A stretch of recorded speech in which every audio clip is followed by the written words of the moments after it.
Win for Life. On savait déjà que l'ancien ministre des Finances, M. Reynders, et éminent politicien du Parti libéral chez nous, qu'il gagne à la loterie depuis 30 ans.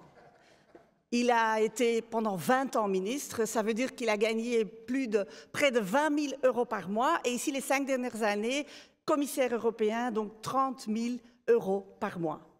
Et là, depuis hier, nous apprenons que M. Reynders est soupçonné d'avoir blanchi de l'argent en, tenez-vous bien, achetant des billets à la loterie nationale. Toute la vérité doit être faite et que l'immunité parlementaire dont bénéficie M.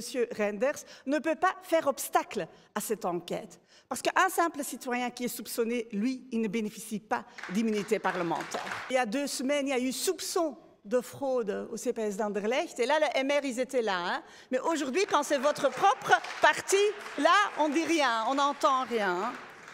Bon, disons qu'on a déjà eu le Kazakh Gate, on a eu le Qatar Gate, aujourd'hui on a donc le Subito Gate. Je crois qu'on a un vrai problème avec l'argent en politique en Belgique. Nous ne sommes pas en règle avec la lutte contre la corruption en politique. Avec le PTB, nous allons redéposer nos propositions de loi, que d'ailleurs ce sont des recommandations du GRECO de lutte contre la corruption et contre justement les conflits d'intérêts en politique, que ce soit au niveau du patrimoine et au niveau du lobby, parce qu'il faut que ça vraiment ça change.